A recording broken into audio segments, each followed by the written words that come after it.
भैया श्री सूत जी वर्णन करते हैं शौनकादिक ऋषियों। बुजुर्ग जरा ध्यान देंगे, बड़ा अच्छा प्रसंग आता है कि भगवान कन्हैया और राधा का बेटा कब, कैसे और कहां पर हुआ है। एक बात और बता दें दादा कि भगवान कन्हैया की जो प्रेमिका है राधा, उन राधा का नाम भागवत में नहीं आया। राधा का नाम भागवत में नहीं आया क्योंकि राधा श्री सुखदेव भगवान की इष्ट थी। जब ये रा कहते थे तो समाधि खिंचने लगती थी और जब ये धा कहते थे तो समाधि लग जाती थी, इसलिए राधा शब्द को भागवत से हटा दिया। ये जो राधा है ये यदुवंश दर्पण का प्रमाण है। राधा भगवान कन्हैया से 11 महीना 15 दिन बड़ी थी। जब तक भगवान ने अवतार नहीं लिया था तब तक राधा ने अपने नेत्रों को नहीं खोला था।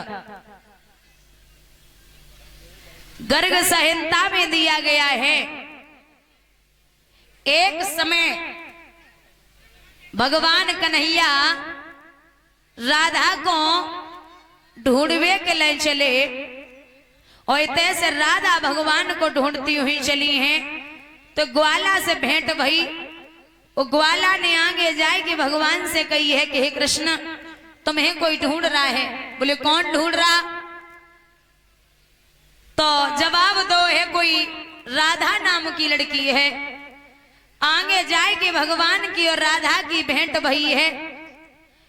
एक बात और भैया, राधा भगवान की इतनी प्यारी भक्तिन है, भले ही भगवान का पहला विवाह रुक्मिणी जी से हुआ लेकिन आज दिन तक हमने और आपने कभी ये नहीं कहा बोलिए रुक्मिणी भगवान की जय।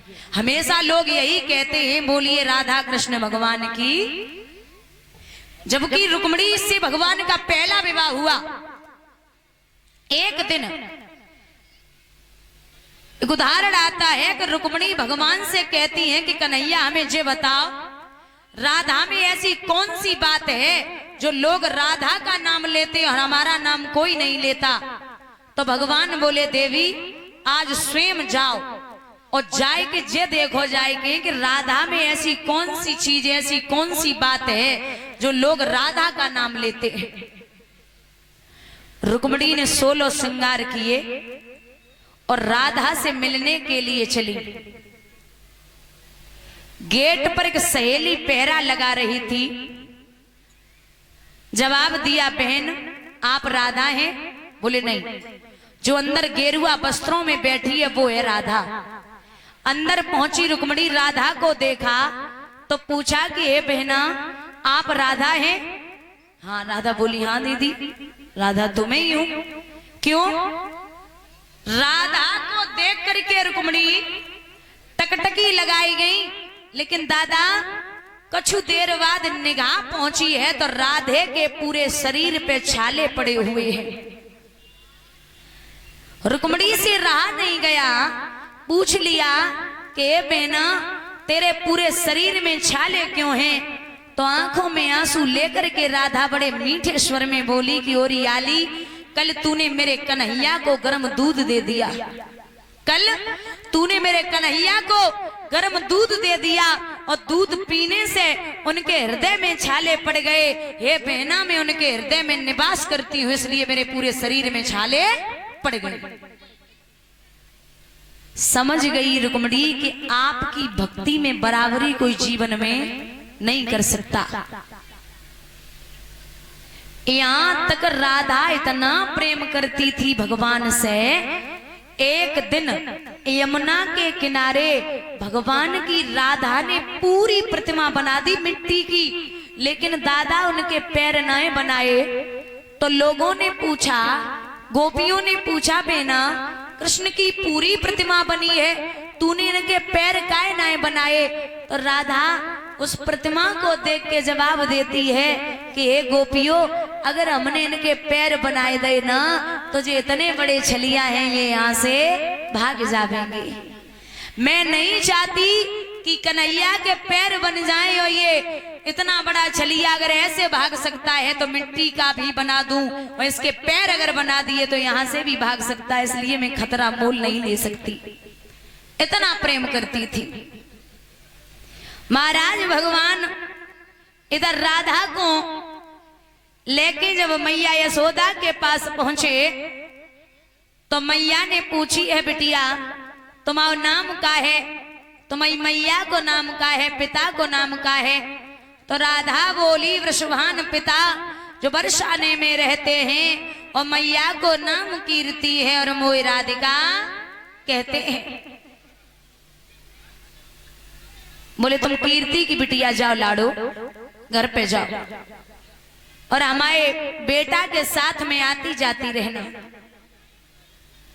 भगवान राधा को छोड़वे के लिए जब चले तो मैया के कान में बोले मैया अगर ऐसी बिटिया मिल जाए ना तो तू हमारी शादी करा दे। मैया बोली चुपचाप बैठ। बिटिया छोड़ गया। भगवान बोले कोई बात नहीं मैया, लेकिन एक बात हमारी सुन ले ध्यान से।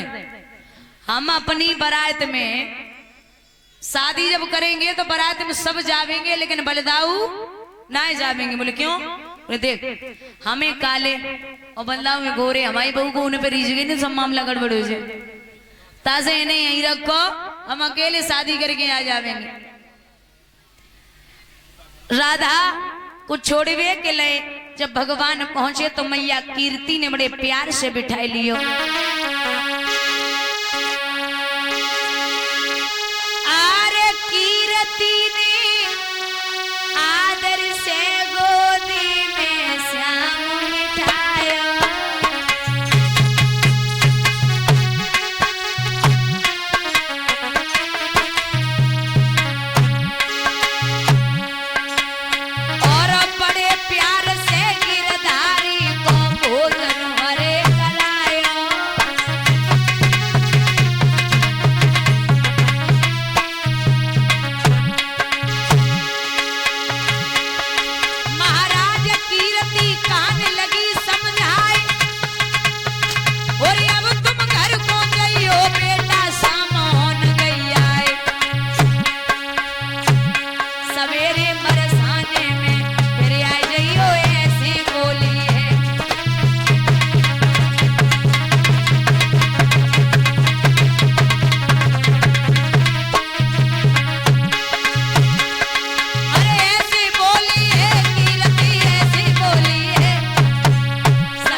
जवाब दिया कि अब मेरी बेटी के साथ में आते जाते रहना। भगवान को जब विदा करो तो राधा बाहर तक भगवान को छोड़वे के ले आई। भगवान बोले हम तुम्हारे घर तक आए तो हमारे घर तक चलो। राधा बोली चुपचाप जाओ सवेरे मिल रही। भगवान जब अपने धाम के ले आए इधर भैया जब सुबह हुआ तो सुबह राधा के घर को